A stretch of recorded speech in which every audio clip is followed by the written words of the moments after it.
I just want to run through what we've been doing in terms of the radio and how you can get involved. When lockdown first started, one of the things was that we'd been presenting the radio show since 2010 in the evening, and we saw an opportunity primarily at the start, just thinking about something small and something local, just for our own churches. Wouldn't it be good to use the radio as a means to actually put out worship on a Sunday?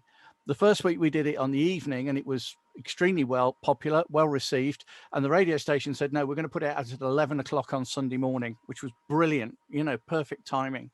And from then it has grown to the point that now we're not only on the air on Sunday morning, but particularly during the main Christian seasons, we did worship on Maundy Thursday, worship on Good Friday, a whole bunch of stuff over Christmas, a whole bunch of stuff over Easter, which was wonderful. Again, we did Maundy Thursday in the evening, we did Good Friday on the morning, and to actually lead worship in that effectively secular environment was a real privilege. In terms of the listenership, obviously Bolton FM has no RAJA. We don't know how many are listened. So the way they gauge it is by how many people are actually listening online. And typically Bolton FM has about 30 to 40 people listening online. During lockdown, that's risen to 40, 50. By week 3 of doing this, we broke their limit in terms of the hosting, which was 150. And by week 5, we were over 200. And even now, we are averaging 208 online listeners a week.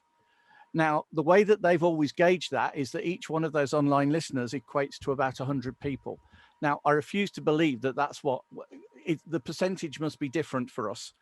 It doesn't include the number of people listening on smart speakers, and it doesn't include the number of people listening on the radio. I think the best estimate is 2,000 to 3,000 people listening every week. But it may well be, if you follow their standard model, that it's higher than that. We don't know.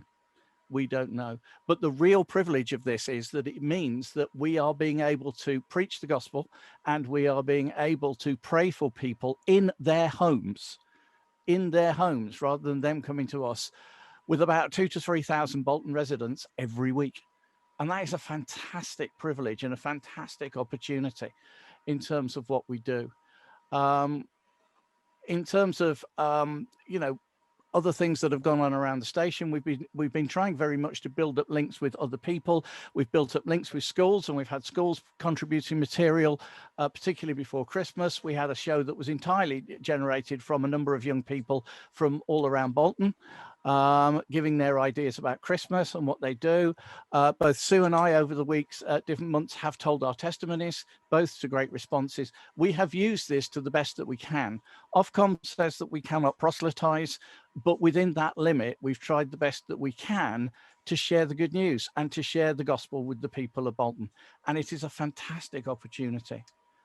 For those of you who've listening, you'll know that in many ways, it's a traditional format. It's 6 pieces of music. Some of it's traditional, some of it's very modern. We try to get the latest and greatest in terms of what the modern Christian music is out there. We have an informal chat section. We have a preach with guest speakers. We have prayers where we're praying for people on the front line, for the NHS, teachers, urban outreach, the people of Bolton, all of that. Keith Armstrong comes along and does the notices, including a joke, which he always begins with, which is, part of his way of doing it. The preachers have included the list that's there. A number of you who are here, we're delighted to have had so many of you coming in and preaching. I'm sorry, that was a list that I quickly put up. I apologize. There's people like Mark Curtis, I know he's here, who's preached for us more than once. We're so grateful for him. And it's just really good to get all of these different voices feeding in and preaching the gospel to the people of Bolton. So I guess the thing to plug is we are here to be part of the Church of Bolton. We are here to be used.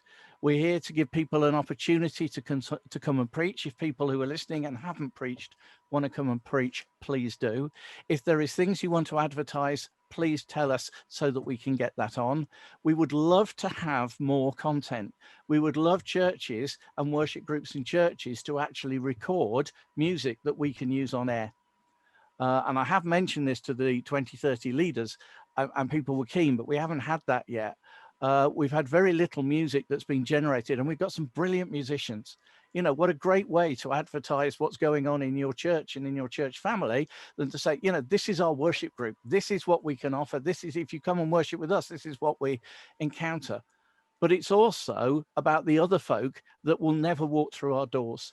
And it's the privilege of being able to touch their lives with the gospel, and, to give a means whereby they can hear the good news of Jesus Christ, which is what it's all about. Now, Bolton FM has other things. It has the Thought That Counts. Again, I know many of you do in the morning. The Spirit of Bolton on Sunday evening. This is Bolton, which happens during the week. There are so many opportunities to actually get what we're doing out there, and they are always looking for content. So, they are there as a resource to be used. In terms of the way that we go forward, we know that our challenge is, at the moment, sometimes people have said, and rightly, what you're offering is Christian entertainment. We know that. What we are seriously looking at is how can we move from being just Christian entertainment to genuinely making disciples, because that's what we believe that we're about. And that means building up community. That means making links with people who are out. And very often, we have no idea who they are. They are sitting in their houses, they are listening to this. But one of the great things is that we're hearing stories of the impact that it's having on people's lives, which is really encouraging. We get to preach the gospel, we get to pray with people. It's a wonderful resource. And we just want people to, as a church in Bolton, and as everybody in all the churches in Bolton, to own this, to be a part of it, and to use it, because it's just such a good way of telling people what it is that we do, of telling people that the church is not just alive, but thriving. And our God is at work in Bolton and has a great story to tell.